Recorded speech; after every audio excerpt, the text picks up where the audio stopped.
Government is considering the construction of at least 3 more nursery schools across the island. Minister of Education Ronald Jones says it's part of the commitment of the administration to early childhood education. Mr. Jones says it is important that children get the right start as early as possible. Mr. Paris is already designing the refurbishment of the one in Holders Hill, which will be a joint project again between the Maria Holder Memorial Trust and the Ministry of Education. And I want to say to MP Ford that there must be one in Christchurch. You're right. So we've identified some land in Christchurch. It is not though in my constituency, but it is next door to my constituency. So we will do that journey and start the design as well. So we will present the total package to you, and we will go somewhere in St. Michael, which is a heavily populated area. Mr. Jones was the feature speaker for the official opening of the Maria Holder Nursery School at Sharon St. Thomas this morning. He used that opportunity to encourage parents to love their children and teach them right from wrong. Mr. Jones is still concerned that too many parents are trying to show their children love by buying them brand name clothing and accessories. Love is manifested via the newest iPod, or the best pair of shoes, or the brand name / something on a shirt or a pants. And we feel that that demonstration is love. That is not love. And therefore, do not beguile yourselves that as you do that, that is a demonstration of care and nurturing. In many instances, it is an opting out of the process. And principal of the nursery school, Shelley Boys, believes an investment in early childhood education will result in positive economic, social and political gains for the island. You save costs. This is cost saving to the government, as there will be less need for remedial and rehabilitation programs. Think about it. You begin right. You don't have to have remedial reading in primary schools. These children will be stimulated, they know what they're about, so the government saves money. As well, in the long term, increased productivity over a lifetime and a better standard of living for each child when he and she becomes an adult. That's the benefit of early childhood education and nursery education in particular. More than 400 elderly people are on the geriatric hospital's waiting list. Acting manager Janelle Oxley-Worrell says the majority of them are waiting to get into their daycare program, which is oversubscribed. She says they can only accommodate 28 people on a daily basis.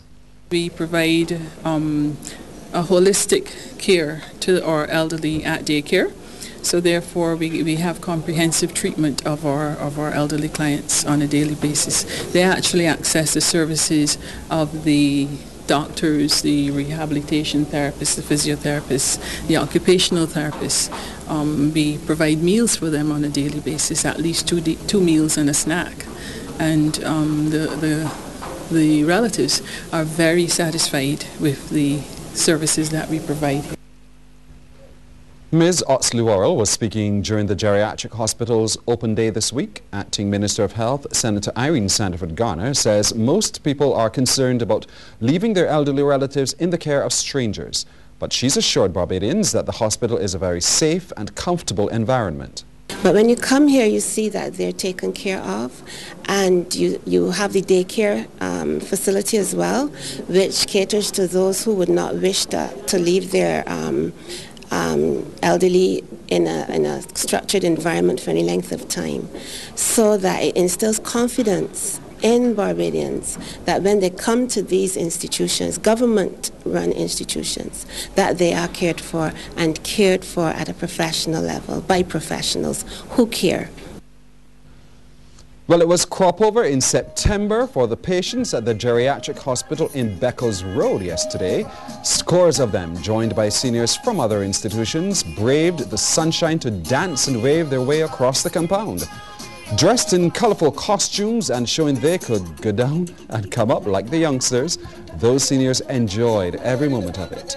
The initiative was spearheaded by telecommunications company Line and forms part of the activities celebrating Senior Citizens Month.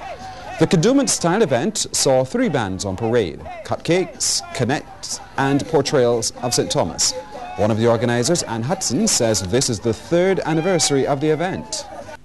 They had the crop over in that time and they enjoy it on the television, so we want to bring it home to them because they can't go out to it, so it comes to them. So that's what we always wanted. Another of the organizers, Undine Brown, says there are a number of events that will conclude this week of exciting activities. The event started from Sunday with a church service at St. Paul's, the church service at St. Paul's, and then on Tuesday we had the Royal Barbados Police Band. They give a concert, a sunset concert, and then on Wednesday we had the open day, and that was throughout the hospital where nurses and patients get together to showcase what the nurses had done, what the patients had done throughout the years. And then now today is the highlight of the week, which is our mini Kadooment, and tomorrow we are having the big annual excursion and we are going to King George V Memorial Park. On Saturday is finishing the end of the week actually, and we are giving back to the patients. The nurses would come and sing or do something to make the patients feel, that we do care. Well, QFM today rolled out another of its initiatives to increase its interaction with its audience. The QFM Roadshow was staged this morning at the Bay Street Esplanade. CBC's Marketing and Communications Officer Diane Fort says the new initiative will see popular radio personality Larry Mears going to various places every last Friday of the month between 7 and 9 in the morning. She says the QFM brand is all about getting into the community and reaching out to its people, as it already does with a very successful and popular Q in the community. Larry Mears says he is very excited about the roadshow. What we have coming off a queue in the community is something that everybody is buying in and out. But we wanted to say, let's go in the morning and see what's going to be happening. And Digicel and the Barbados Manufacturers Association have come on board. They've had some wonderful products on show for Barbados for many years, and we thought this is something that we want to join with them. And I think that this is something for the future. We go every end of the month. We can be at different locations of Digicel. The other sponsors will come on board, and believe me, this is going to be very, very big in terms of exciting Barbadians about quality products, a quality station, and just being part of a wonderful community. Prime Minister Kamala Prasad-Bissessar of Trinidad was discharged from the St. Clair Medical Center today, 2 days after she was admitted to the institution, complaining of feeling unwell. She told reporters that her doctors wanted to conduct thorough tests on her given her age. She said that she had problems with diabetes and hypertension, which prompted the doctors to do the full checkup, adding that she has been given a clean bill of health. After nearly 5 days of public pressure to address the nation on his surprise announcement to resign, Jamaica's Prime Minister Bruce Golding is to speak to the nation on Sunday. That's according to a release from the ruling Jamaica Labour Party. Last Sunday, Golding told the JLP's Central Executive that he would not be seeking re-election as JLP leader during the internal elections at the party's annual conference in November. But since then, large sections of the public, as well as the opposition People's National Party, have been insisting that Golding should explain the reasons behind his sudden decision. On Tuesday, he sought to reassure Parliament that he would address the matter in the near future. Well, this resulted in a near uproar among opposition lawmakers in the House of Representatives, who insisted that Golding had an obligation to address the country.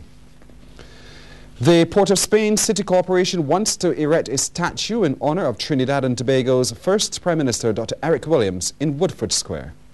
This country's first Prime Minister, Dr. Eric Williams, would have turned 100 years old last Sunday. Dr. Williams has been described as the father of the nation because of the instrumental role which he played in taking the country into independence and republicanism. He was also one of the founders of the People's National Movement. It's for all these reasons that the Port of Spain City Corporation, controlled by the PNM, wants to erect a statue in honor of Dr. Williams at Woodford Square. I believe in putting a statue with the appropriate panel of information. People who come to Port of Spain and visit Woodford Square would understand the tremendous contribution this patriot, this brilliant son of Trinidad and Tobago, made to developing our society into what we are today.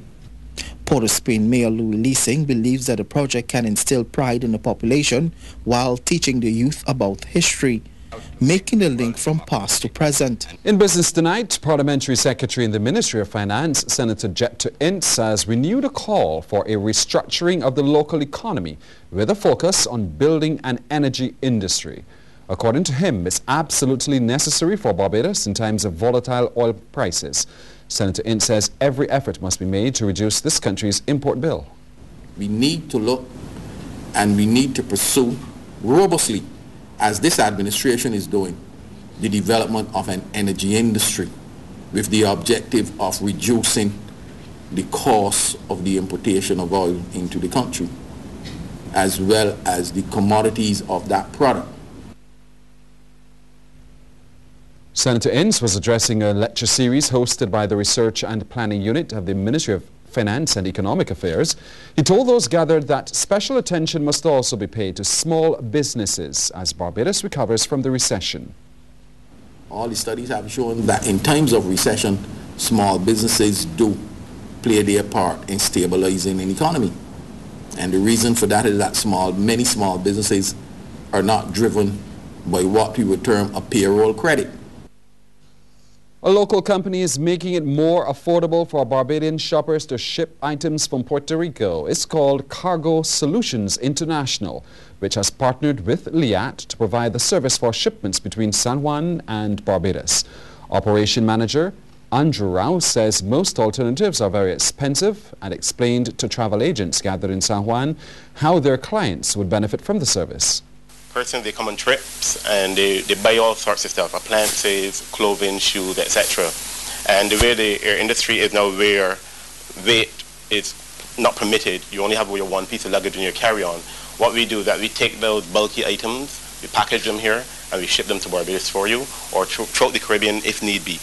At present, we are working very strong with LIAT to try to get the personal effect shopping done by the passengers. And we look into things like barrels, boxes, you name it, you can buy your refrigerators, your washing machines, right down to a car if you need. And we can arrange the ocean shipping or air shipping depending on the size of the items. Now, here's a summary of today's trading on some of the region's stock exchanges.